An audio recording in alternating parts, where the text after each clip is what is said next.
welcome to the 4th episode of Ride Along.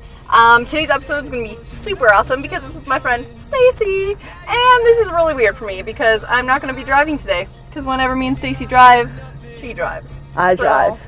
Let's freaking do this. Number one fact I know about Stacey, she loves dogs. I would say that that's probably the fact that I'm most well known for. Like, look at these dogs. Like, who? I mean, they're not all dogs. Norman is a guinea pig. Oh, yeah, just true. saying. What is the weirdest illness you had as a kid? I don't think I ever really had an illness, but one funny story that happened to me when I was a kid one time is that I was aggressively dancing to Man I Feel Like a Woman by Shania Twain. So Man I Feel Like a Woman was playing, I was in my living room and I was just like dancing my little tiny heart out, and I danced so hard that I accidentally dislocated my shoulder. Like I like threw it out, and so I just like collapsed on the ground screaming.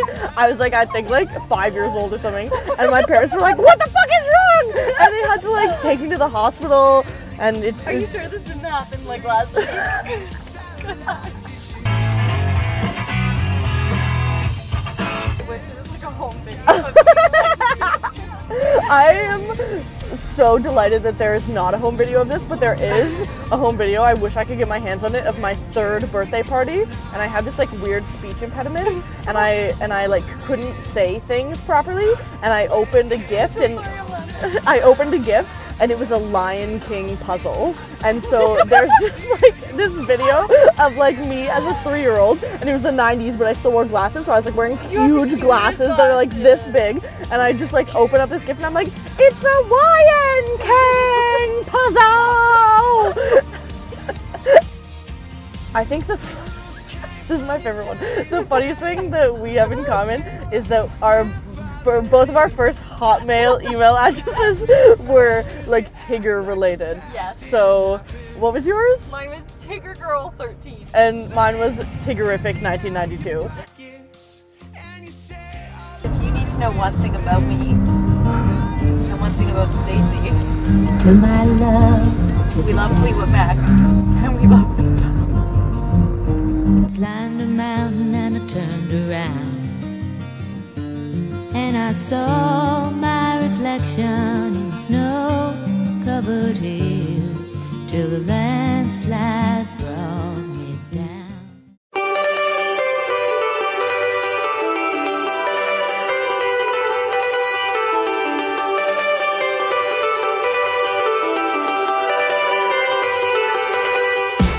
The topic that we really want to talk about today is just like being you and being like true to who you are, and no matter what that means. And like for Stacey, you were telling me the other day that like growing up and everything that you like knew that you were gay. I think what we were talking about is how long it took me to sort of realize that I deserve to be happy. I always, from the time I was pretty young, I knew that I liked girls and that I wanted to be with girls, but I just wasn't willing to act on it because I was too afraid of what that would mean for me, like what it would mean to my friends and how it would impact my life and how it was going to change what everybody thought about me. And I was so preoccupied with this that I just basically lived unhappily and tried dating boys, and it just like never worked. So gross. Let me tell you.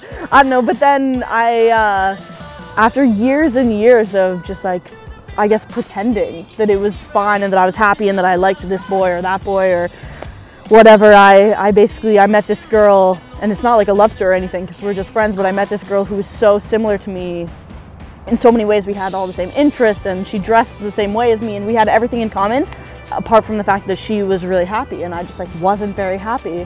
And the difference was that she had come out when she was in high school and she had a girlfriend, and everything in her life like seemed perfect because she just like was okay with the fact that she was gay. So from then on I just decided like fuck it, you know what I mean? And I just decided that I deserve to be happy, and I think that that's like the moral of the story, is that you have to figure out what's gonna make you happy, and you have to like pursue that. You can't just like let anything else get in the way. I remember that one of the #1 things that you said is that like you were nervous that your life would change. Definitely. I think that it seems like such a scary thing to like put a label on and be like, I'm a gay.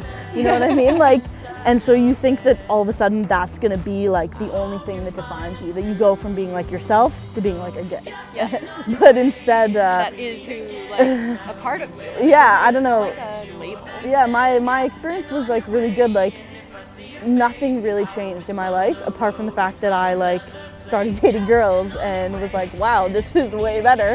And like now I have a girlfriend and I'm like happy, and I think that that's it. I just thought that it was gonna be such a big deal, but when I actually finally started telling people and started like dating girls, it actually turned out to be not a big deal at all. Yeah. And it still feels like not a big deal. I just feel like I am who I am and always like was the same, but now I just act on my feelings instead of suppressing them deep inside.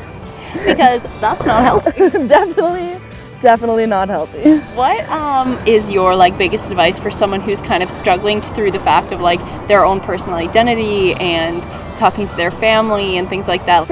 I think as I keep saying, like what it comes down to is like what's gonna make you happy. And so like I abandoned everything else and decided to do what was gonna make me happy. And like maybe for somebody else, dating girls won't be what makes them happy. Maybe like becoming a professional rock climber or a snake charmer. Don't become a snake charmer, that sounds terrifying. But like, you know what I mean? Like whatever it is, you just need to like examine your life and figure out what it is that makes you the happiest, and you just need to like do that. Because like if you're not doing what's making you happy, then like what the fuck are you doing? What's the point? You're wasting your time. But yeah, I think that's my big advice. And last thing I guess that I want to ask is like, what's like one thing? Like how would you wrap up saying one thing to like 10-year-old Stacey? Like you are where you are now, and there's honestly like no one that I've ever met that's like this. Like you'll walk into the office and you'll be like singing and like all this stuff, and you're just like this like beam of shining light. Your aura is definitely yellow. Thank you for saying that. What would you say to 10-year-old Stacey, I guess? I think the 10-year-old Stacey was just as much of a weirdo as 24-year-old Stacey, to be honest. I've always had a big personality, and maybe not 10-year-old Stacey, but 13-year-old Stacey and 15-year-old Stacey was really obsessed with the idea of making sure that we kind of hid that a little bit so that everybody would think we were cool. Yeah. And so that we would fit in with all the popular girls in my school, and so that they wouldn't make fun of me. And I don't know, I think that if I had advice, it would just be to just like stop pretending to be someone else and just be yourself. But that's like the same advice everyone gives. Also, what does that even mean? Be yourself? How are you supposed to be anything other than yourself? That's stupid. Because you're the best at me. I don't know, I'm nervous about like doing something. I'm like, no matter what, I'm the best at being me. So I don't know, I guess my advice to me is to just like let the freak flag fly, my friend. Just and I feel like that's a pretty good place to end. Message today, it sounds like corny or whatever, but like seriously, just be you. And if something's not right, it's not going to change unless you change it. Yeah, exactly. Yeah. You deserve to be happy. And that's what it took me so long to realize, is that you deserve to be happy. So go after whatever it is going to make you happy. It'll be worth it in the end. We're sending you guys so much love. Mwah! Thanks for watching, and really looking to see you guys in my next video. Can't wait. Subscribe! Bye guys.